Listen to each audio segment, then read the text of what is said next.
Sa Pampanga area, big no-no na ako dito. Kahit may budget ka, hindi rin kita bibentahan. Kasi ayoko masira din sa mga customers mo. Mineral nga tayo, di ba, bumibili ka? Kung may makina na, di ba? Oo. Basta ito po yung machines ninyo. Reverse osmosis lang po ang kaya magtanggal nun. Kinilabutan ako sa iniinom nating tubig dun. Kung sa business kasi, sir, kung ano yung efficient na makina, yun ang kukunin ko.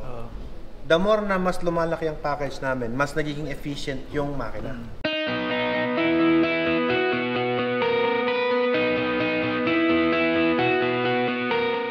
Hi guys! Bago ko simulan ng video ito, gusto ko munang pasalamatan si John Michael Gilarte Galvez. Pinadala niya tayo ng Hot Wheels, ayan, si Alfredo at si Burr the Girl. And shoutout na rin sa bumati sa akin ng Happy Holidays, si Duding Family, si Kel, si Les, si Migoy, si Julia at si Lian. Gusto ko iparating din sa inyo na ngayon ang Watermax Enterprises ay na-award na naman sa Cebu as #1 water station manufacturer. Diyan po yan sa waterfront at World Class Philippines Company. Proud lang.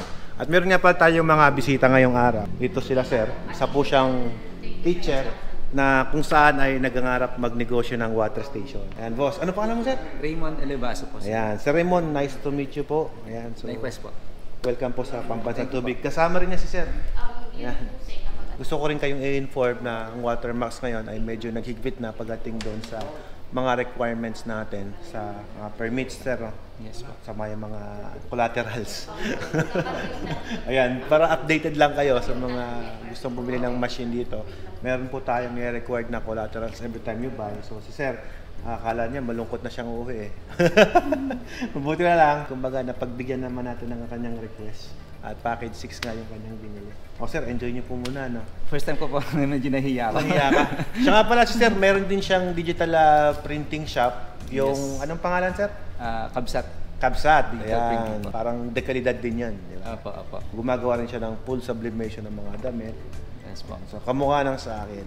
Opo. Wala naman tayong brand war dito, kahit pares tayo. Opo. Baka mamaya kasi makakatulong ko pa sa business. Yes diba? po, yes po. Alam mo sir, yung mga ganyan, hindi ko tinuturing competitor. Ang turing ko dyan, business partner. Kasi Yes, baka mamaya, mangailangan din ako ng serbisyo mula sa inyo. Na, baka mamaya, kapos ako sa manpower, ipapasubcon ko sa'yo. Opo. Ganun lang naman yun, di ba? Sir, thank you very much. Yes, sir. You're welcome, Thank you very much. Opo. Ngayon, from digital printing shop, teacher, ngayon magbibisa sa'yo ng water station. Sir, may Okay, tanong na ako Watermax. konti Yes, sir. Paano mo na-find out yung Watermax? Na through YouTube, sir, interesado ako sa Watermax. Okay. Kasi through your vlog, yung kalidad ng machine, medyo na-excite ako. Okay. Opo. At na-convince ako. Okay. So ano nagpa-convince sa'yo? Bakit dito? Yung quality. Quality? Yeah, yung quality ng machine. Ni-review ko talaga yung vlog mo. Lahat ng video? Opo. Pinanood mo na lahat ng video? Almost. Sa lahat ng video na yon, ang nagustuhan mo, package 6? Actually sana, 9 sana, pero talagang medyo nagtatight sa budget. Medyo siguro later on na lang, upgrade na lang ako. Opo. So dapat 9 pala ang ano? Okay. Saan located na yung business na itatayo mo? Sa Bascaran, Solano, Nueva Vizcaya po. So may pangalan na ba yung negosyo? Kabsat din po. Kabsat, Kabsat. apo. Kabsat, Kabsat Water Refill. Refilling Station Apo. din. Yes Oh, po. nice. Sir, thank you very much. Yes, sir. Sa daming nag-install dito. Salamat din, sir. Ayan, so na-meet na natin si Sir. Na nabanggit na nga natin isang teacher, isang negosyante na rin dahil Apo. meron siyang printing shop. At ngayon mag-expand na siya ng water refilling station. Punta naman tayo doon sa kabila. Hello po. Sama namin kayo sa vlog namin, no? Opo, para may mapanood naman ako. Ay, Yung opo. mga nakaraan mong vlog, napanood ko na lahat eh. Ay, ganun ba? Ano pangalan mo, Sir? Ronald. Ronald. Oh, Alfred. Baka din pa ako kilala, Sir. Ako si Kilala Alfred. ko na kayo, Opo. Ito Ayan. yung anak ko, si Kevin. Hello po, Sir Kevin. Kapatid ko si Roy. Hello, Sir Roy. And si Madam. Ito yung Big Boss. Dapat talaga focus ka dyan kay Big Boss. Siya yung bolahin mo. Joke lang. Taga Pampanga kayo. Oh, may building plan na pala, oh. Ito po yung ano niya, yung lugar namin ngayon para may idea kung paano ba yung layout ng bibili naming machine para maabang namin yung mga ano, di ba? Okay. So, ang size ito is 3.6 by 7. Ang suggestion ko pag ganitong layout, paharang na lang din siya. Kumbaga, kung ito yung entrance mo, Saan ang lababo Pahaba po mo, siya, sir? pahaba. Saan yung lababo mo dito? Ito po. May lababo ka dito. Counter yan buo. Kasi ito, garahe namin to. Iko-convert namin siya as yung ano namin. Business. Business. Ito yung main na bahay namin eh. Ito. Kaya ito yung entrance niya. Ang source namin nandito eh. Ang suggestion ko dito, sir, pagka ganyan, tangke dito, machine dito, tangke dito. Para naka-display siyang ganun. Opo, opo. Yung sa inyo. Opo. Yung, Yung sa makinang ibibilin ninyo. Para maganda pa rin po tignan kapag nilatag natin pa pag ganun. yung decision po sa mag-i-install nyo na. Kung ano yung maganda. Opo, sir. Siyempre po. Since meron ko rin ito, sir, actually, pwede namin lagyan to ng mga layout. Saan dadaan yung tubo, yung kuryente, yung lahat. Yan po yung gagawin po natin. So, ano po bang napili nyo dito, sir? Ito po sanang ano na. 6. Tapos mag-automatic. 6, tas mag-automatic. Okay, sir. Lahat naman po yan maganda. Pares kayo, sir. Bakit 6 din ang nagustuhan nila? Automatic backwash na rin po yun. Hindi. Pero ano po ba yung mahirap ba ito kung manual siya? Okay, the difference between fully automatic and manual, kapag mahilig kayong magkakalikot, okay sa'yo yung manual. Pero kung wala kang time na gawin yun, mas better yung automatic. Kung baga sir, binibili mo yung oras mo. Kasi sir, kahit sabihin mong manual yan, tapos madali lang i-operate, kakain pa rin ang oras mo yan eh. Kasi kailangan mo ng manpower na gagawa niyan kung hindi man ikaw. Kailangan mong pihit-pihitin niya na ganito. Nari, may-maintain mo yung machine mo, pipihitin mong gano'n. Backwash. 5 minutes. Pass rinse. After nun, service. Imagine mo every other day gagawin mo yun. Ay, sabihin ni sir, less. Every other day po yan. Tatlo yung 4 yan. So, medyo matagal. Di ba? Unlike this one, fully automatic, pag in-install namin doon, iwanan mo na. Siset nyo na. Hindi, magbenta ka na lang, huwag mo na siya intindihin. Wala nang... Bahala na siya sa buhay nga. Ganun lang yun, kasi naset na namin siya. Sasahod na lang kami ng ano. Sasahod ka na lang yan. Yun nga lang, syempre, may additional na bayad dahil nag-upgrade ka ng head. Yung matic na ganon, pag sinaksak po kasi yan, wala ka nang intindihin. Parang nawala yung ano. Yung discount mo. Namin. Kung papalitan namin siya ng ano. Ang presyo po niyan, 10, 10, 15.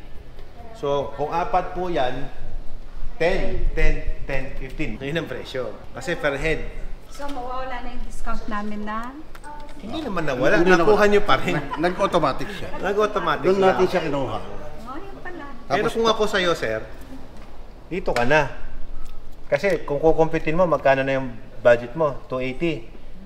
So parang 325 na siya. Di ba? Magkano lang to? 350. Saka siya, 350 yan. 7 na siya. Kuha ko sa'yo ito na. Kasi konti lang difference mo, 25k difference na lang. Oh. Sa 25k mo, naging 1354 yan. Lumaki yung mga tangke mo. From 600, naging 1,000. Lumaki yung mga filters mo, lumaki. From 1054, naging 1354. Tapos fully automatic head na din siya. Tsaka sir, ang isa nito, katumbas dalawa niyan. Yung dalawang piraso nito, ang katumbas, isang piraso nito. So yun ang difference. Ngayon, kung meron ka nito, package 7, ilan yan? So mas malaking filtration, mas maganda yung lumalabas sa tubig. Mas masarap. I cannot say na mas masarap kasi lahat naman sila masarap kasi depende rin sa setup natin. Ang ano ko lang po diyan, syempre mas malaking filtration system, mas malaki ang advantage mo na mas ma-maintain yung quality ng tubig mo in the long run. Ganon. Tapos yung mga motor Sereno na laki oh. This is 9. 9 yan. Pero Yes. yung 7 ganito. Parehas po ng 7 ng 9, tatanggalin mo lang yung dalawang to. Kasi yun na yung budgetan mo para sa akin lang sir. Yun na yung budgetan mo, nasa 325k ka na. Tapos ito 350. 350 lang yan, 25k lang ang difference mo. Automatic na siya. Sir, lumaki tangke, dalawa. Lumaki yung mga filter mo. From 28 stages mo, level mo, 28 Naging level. 35 pa siya. Naging 35 pa siya. Kumbaga sa quality. Parehas lang quality yan. Pero Parehas ng quality yan. Kasi Parang- parehas naman Germany pipes and fittings. Ang difference mo lang dyan, sir, syempre, yung specification magkaiba na. Level of filtration. Ito yung standard ng mga water station. Ito yung mga high-end. High-tech.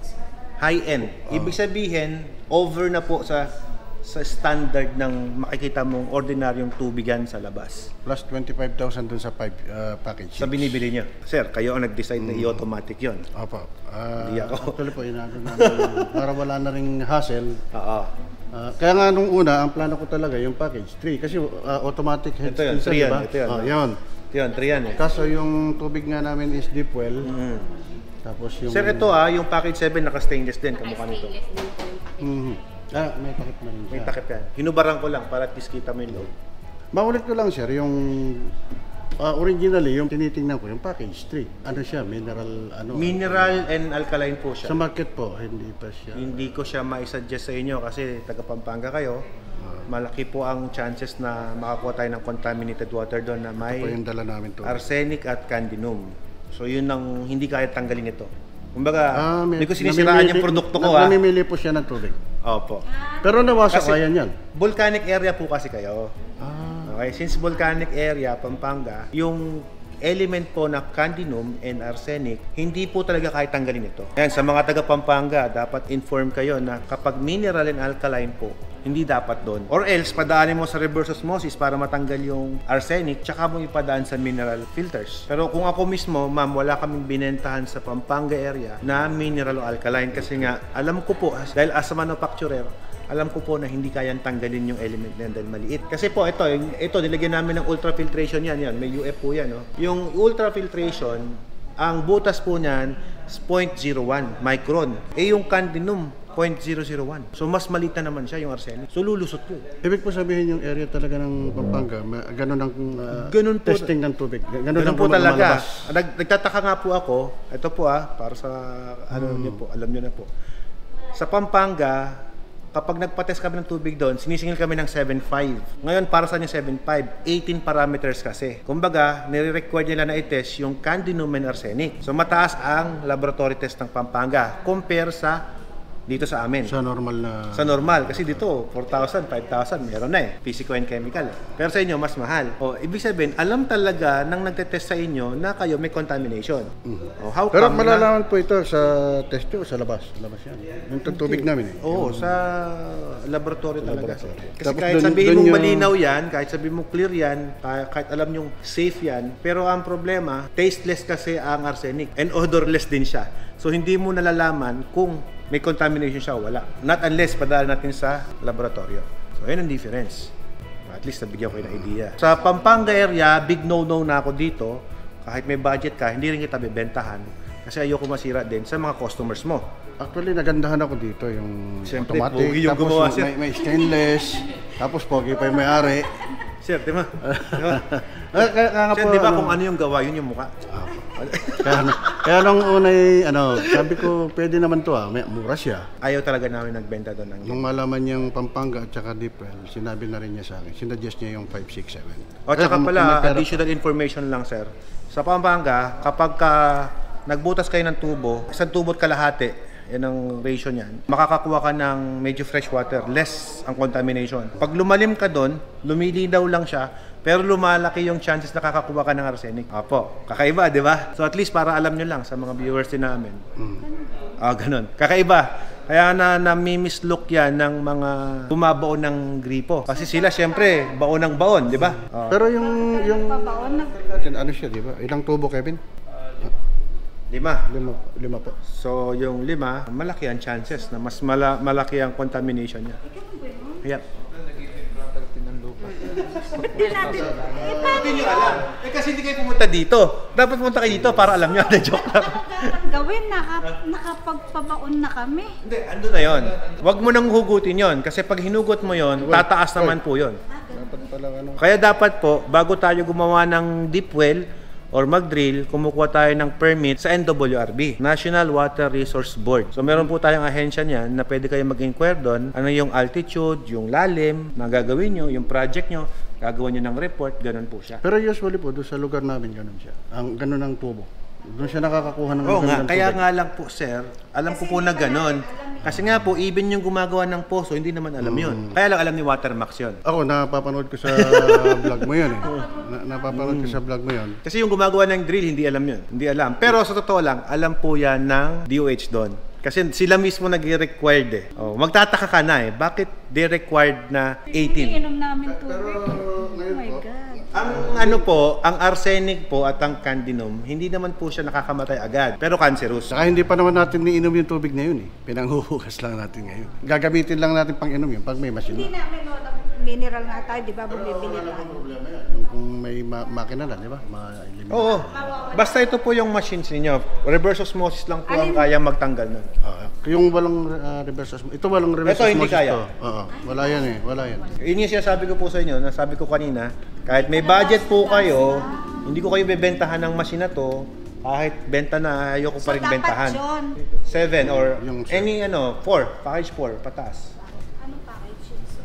9, highest, Yan, yan yung pinakamataas. pinaka-yayamanin na package namin. Na bagay sa'yo. Ganun pala yun. Ganun po siya. Dito kasi ma'am, Kinilabutan ako sa iniinom nating tubig dun. dito po kasi ma'am, kahit na sabihin natin na may budget ka na, may pambili ka, hindi ka naman namin basta-basta bebentahan. Kasi syempre, we need to know kung anong klaseng tubig yung ipipilter natin. Sisiraan. Kasi mangyayari, kami rin ang masisira sa inyo eventually, di ba? Kapag anong nangyari, pinilit namin na bentahan kayo. Kasi madali kayong bentahan sa totoo lang dahil wala kayong idea pa eh. Di nyo alam eh. Pero sir, konsensya naman namin, alam naman namin, inoffer pa namin, di ba? Kahit ko customize nyo naman yung machine dun sa Yes, resulta nun. customize niya. Sa laboratory test nito. O kaya lang sir, paano kayo customize to? Inasabi ko sa'yo, you cannot remove talaga. Itong ano. Yes, ito mismo. Yung tree, talagang hindi na siya ano. Hindi kaya. Although may UF siya sir. Hindi. Kaya nga nagbago na rin yung ano ko noon na So the best talaga, yung 4, 5, 6, 7. 4, 5, 6 4 pataas. Ito yung businessman ko eh. Ito yung Siya ang banker namin. na nagtatayo ko Businessman din ako sir. Bachelor of Science in Business Management. May nagtatayo ko siya ng business. Ano na? Yan sa tingin mo. Hindi, maganda dun yung automation eh.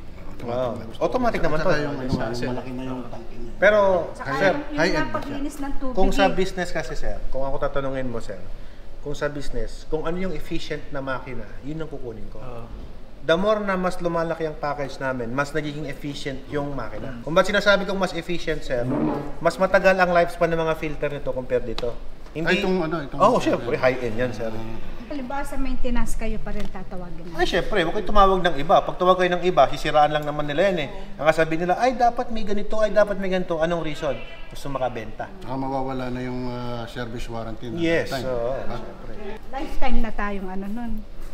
We are lifetime partners. Yun ang totoo nun. Kapag nandito kayo, ganun po talaga ang treatment namin. Pero sa inyo yung materialis na bibilin, di ba? Of course, Saka of yung course. Hindi pwedeng palitan ng local. Yes, of course. Sige, Sir Alfred, dito na kami sa Sa 9? Lucky 7. Lucky 7 muna. Lucky 7 to. Parang Lucky 8 to eh. Birthday ko rin yun eh. Uy. Lucky 7, birthday niya 7. Sige. Lucky 7 tayo. Okay, sir. 7. Okay po. Salamat po sa... Thank you and congrats. May mapapanood naman ako na, ako naman nakapicture. Hindi puro motor na napanood mo, sir, no? Puro motor-motor na upload eh. Nanonood din po ako ng motor, pero pinapanood ko yung mga refilling station. Yung mga machine.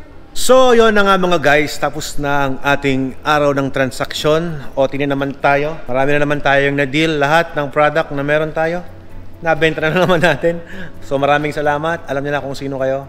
At sana maging successful ang inyong business.